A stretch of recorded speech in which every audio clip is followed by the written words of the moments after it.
ಬಾಂಗ್ಲಾ ಹಿಂದೂಗಳನ್ನು ರಕ್ಷಿಸಿ ರಕ್ಷಿಸಿ ರಕ್ಷಿಸಿ ಬಾಂಗ್ಲಾ ಹಿಂದೂಗಳನ್ನು ರಕ್ಷಿಸಿ ಹೊರಹಾಕಿ ಹೊರಹಾಕಿ ಹೊರಹಾಕಿ ಹೊರಹಾಕಿ ಬಾಂಗ್ಲಾ ವಲಸಿಗರನ್ನು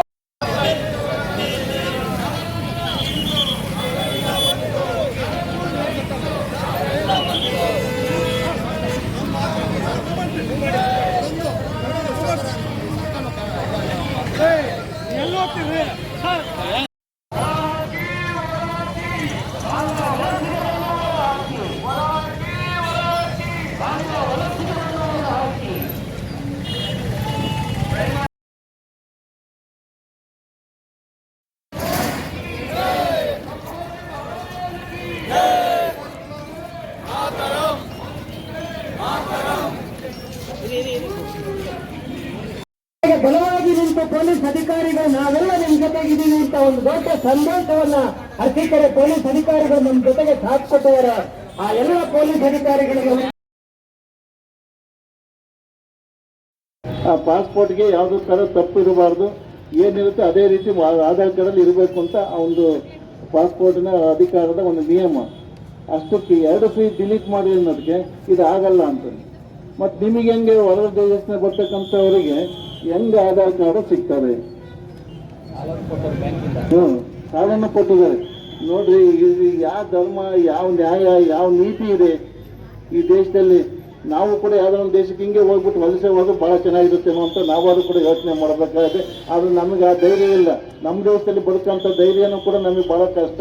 ಈಗ ರೀತಿ ಹೋದ್ರೆ ಮುಂದೊಂದು ದಿನ ಭಾಳಷ್ಟು ತೊಂದರೆಗಳನ್ನ, ಆಪತ್ತುಗಳನ್ನ ನಾವೆಲ್ಲ ಹೋಗ್ಬಿಡ್ತೀವಿ.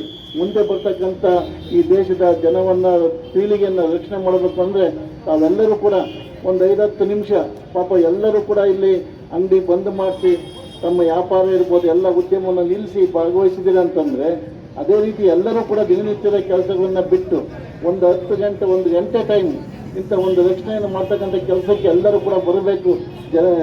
ಜನನಿ ಮೊದಲು ಗುರು, ಅದು ಜನನಿ ಮತ್ತು ದೇಶ ಎರಡೂ ಕೂಡ ಜನ್ಮಭೂಮಿ, ಎರಡೂ ಕೂಡ ಒಂದನೇ.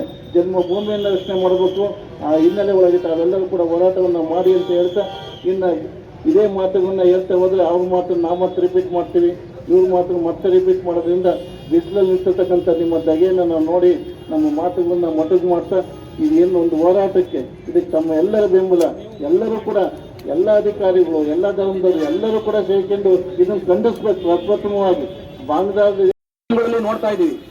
ಆದ್ರೆ ಇವತ್ತೇನು ಭಾರತದ ಭಿಕ್ಷೆಯಿಂದ 1971ರಲ್ಲಿ ಏನು ಬಾಂಗ್ಲಾದೇಶ ಉದಯ ಆಯಿತು, ಅದರ ಉದಯಕ್ಕೆ ಕಾರಣ ಆದಂತಹ ಭಾರತ ದೇಶದ ಏನು ಹಿಂದೂಗಳು ಇವತ್ತು ನಮ್ಮ ಕೃಷ್ಣಾ ರೀತಿಯಲ್ಲಿ 23% ಇಂದ ಇವತ್ತು 45% ಬಂದಿರೋದು. ಏನಕ್ಕೆ ಅಂತಂದ್ರೆ ಅಲ್ಲಿ ನಿರಂತರ ಹಿಂದೂಗಳ ಮೇಲೆ ಏನು ಅಲ್ಪಸಂಖ್ಯಾತರ ಮೇಲೆ ದೌರ್ಜನ್ಯ ಅಷ್ಟೇ ಅಲ್ಲ, ಅವ್ರನ್ನ ಸಾರ್ವಜನಿಕವಾಗಿ ಸುಟ್ಟಾಕ್ತಕ್ಕಂಥ, ಪೆಟ್ರೋಲ್ ಸುಟ್ಟಾಕ್ತಕ್ಕಂಥ ಒಂದು ಮತೀಯವಾದದ ಏನು ಒಂದು ಮೃಗೀಯ ವರ್ತನೆಯನ್ನ ಮಾಡ್ತಾ ಇದ್ದಾರೆ. ಇಂಥ ಬಾಂಗ್ಲಾದೇಶಿಕರು ಇವತ್ತು ನಮ್ಮ ದೇಶದ ಎಲ್ಲ ಜಾಗದಲ್ಲಿ, ಇವತ್ತು ಕಾಫಿ ತೋಟದಲ್ಲಿರ್ಬೋದು, ಇಟ್ಟಿಗೆ ಫ್ಯಾಕ್ಟರಿಗಳಲ್ಲಿರ್ಬೋದು, ಇವತ್ತು ಹಾಲಿನ ಡೈರಿಗಳಲ್ಲಿರ್ಬೋದು, ಎಲ್ಲ ಕಡೆ ಇವತ್ತು ಸಣ್ಣ ಪುಟ್ಟ ಕೆಲಸ ಕಾರ್ಯಗಳಲ್ಲೂ ಸಹ ಇವತ್ತು ಬಂದು ಬೆಂಗಳೂರಿಗೆ ಒಂದು ಮಾಹಿತಿ ಪ್ರಕಾರ ಒಂದೊಂದು ಕ್ಷೇತ್ರದಲ್ಲಿ ಸುಮಾರು 5-6 ಸಾವಿರ ವೋಟರ್ಸ್ ಇದ್ದಾರೆ ಅಂತೇಳಿ ಅದೆಲ್ಲ ತನಿಖೆಯಿಂದ ಹೊರಬಿದ್ದಿದೆ.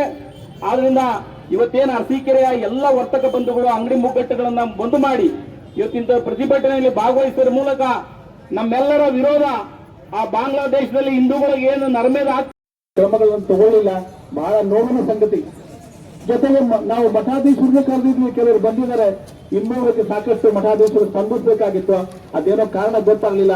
ಅವ್ರು ಅಟ್ಲೀಸ್ಟ್ ಮುಂದಿನ ಸರಿ ಆದ್ರೂ ಬರಲಿ ಅನ್ನುವಂತ ಅದನ್ನ ನಾನು ಹಾರೈಸ್ತೀನಿ. ಬಂಧುಗಳೇ, ತಮಗೆಲ್ಲ ಗೊತ್ತಿರೋ ಹಾಗೆ ನಾವೆಲ್ಲ ಹಿಂದೂಗಳು ತಾವು ತಾವೆಲ್ಲ ಗರ್ಭಿದ್ರು. ನಾನು ತಮಗೆ ಪ್ರಪ್ರಥಮವಾಗಿ ಏನು ಈ ವರ್ಷದ ಬಂಧುಗಳು ತಮ್ಮ ಒಂದು ದಿನನಿತ್ಯ ವ್ಯವಹಾರವನ್ನು ಬಂದ್ ಮಾಡಿ, ಅಂಗಡಿಗಳನ್ನು ಬಂದ್ ಮಾಡಿ ನಮ್ಮ ಜೊತೆಗೆ ಸಹಕಾರ ಕೊಟ್ಟಿದ್ದಾರೆ. ಅವರೆಲ್ಲರಿಗೂ ನಾನು ಧನ್ಯವಾದ ಹೇಳ್ತೀನಿ. ಜೊತೆಗೆ ಇಲ್ಲೇನು ಮಹಿಳೆಯರು ಇದ್ದಾರೆ, ಅಕ್ಕ ತಂಗಿದ ಅವರು ಪಾಪ ಬಿಸಿಲಲ್ಲಿ ಬಂದಿದ್ದಾರೆ, ಅವ್ರಿಗೂ ಧನ್ಯವಾದ ಹೇಳ್ತೀನಿ. ತಮ್ಮೆಲ್ಲ ಪುರುಷ ನಮ್ಮ ಸಹೋದರೆಲ್ಲ ಬಂದಿದ್ದೀರಿ, ತಮಗೂ ನಾನು ಧನ್ಯವಾದಗಳು ಹೇಳ್ತೀನಿ. ಇದು ಪೊಲೀಸ್ ಇಲ್ಲಿರ್ತಕ್ಕಂಥ ನಮ್ಮ ಹಿಂದೂ ಕಾರ್ಯಕರ್ತರಲ್ಲಿ ಹೋದ್ರು, ನಮ್ಮ ನೆಮ್ಮದಿ ಮೇಲೆ ಕೂಡ ನಾವು ನಿಮ್ಗೆ ರಕ್ಷಣೆ ಕೊಡ್ತೀವಿ ಅಂತ ಹೇಳಿ ಹೋದ್ರು. ಆವಾಗ ಅಲ್ಲಿರ್ತಕ್ಕಂಥ ಕಾಶ್ಮೀರಿ ಪಂಡಿತರು ಹೇಳಿದರು, ನಮಗೇನ್ ಟೈಮ್ ಇಲ್ಲ, ನಮ್ಗೆ ಅವಶ್ಯಕತೆ ಇಲ್ಲ, ನಮಗೆ ನಮ್ಮ ಸೇಬು ಹಣ್ಣಿನ ತೋಟಗಳನ್ನು ನೋಡ್ಕೋಬೇಕು, ನಾವು ನೋಡ್ಕೋತೀನಿ, ಬರಬೇಕಾಗಿಲ್ಲ, ಹೋಗಿ ಅಂತ ಹೇಳಿದ್ರು.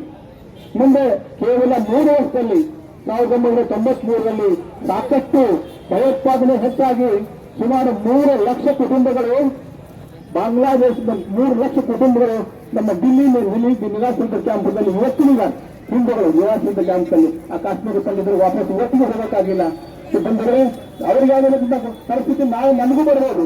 ನಾವು ಸಂಘಟನೆ ಆಗ್ಲಿಲ್ಲ ಅಂತಂದ್ರೆ ನಮ್ಗೆ ಯಾರಿಗೂ ಉಳಿಗಾಲಿಲ್ಲ. ನಾನು ಅಧಿಕಾರಿ ಇದೀನಿ, ದೊಡ್ಡಂಶ ಇದೀನಿ, ಸಾಹುಕಾರ ಇದೀನಿ, ನಮ್ಮ ಜಮೀನ್ದಾರಿ, ಇವೆಲ್ಲ ನೀವೆಲ್ಲ ಇದ್ರೂ ಇರ್ತದೆ, ದೇಶ ಇದ್ರೂ ಇರ್ತದೆ.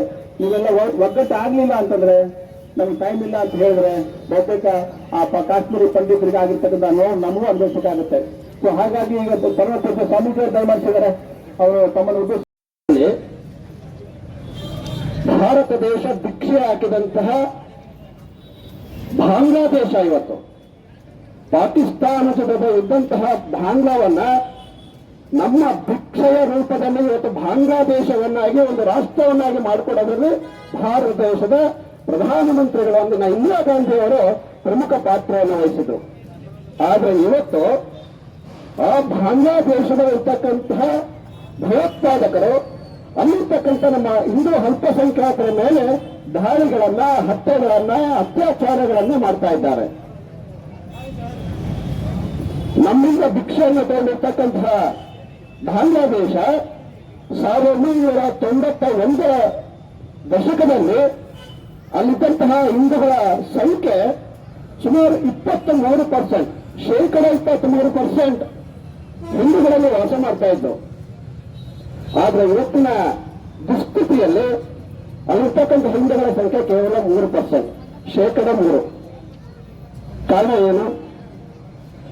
ಹಿಂದೂ ಸಮಾಜವನ್ನ ಕೊಲೆ ಮಾಡ್ತಾ, ಅವ್ರ ಮೇಲೆ ದೌರ್ಜನ್ಯವನ್ನು ಮಾಡ್ತಾ, ಅತ್ಯಾಚಾರಗಳನ್ನು ಮಾಡ್ತಾ ಅನಿವಾರ್ಯವಾಗಿ ಒಂದಿಷ್ಟು ಅಲ್ಲಿರ್ತಕ್ಕಂತಹ ಹಿಂದೂಗಳು ಅಲ್ಲಿಂದ ಹೊರಡುವಂತ ಪರಿಸ್ಥಿತಿ ನಿರ್ಮಾಣ ಆಯಿತು.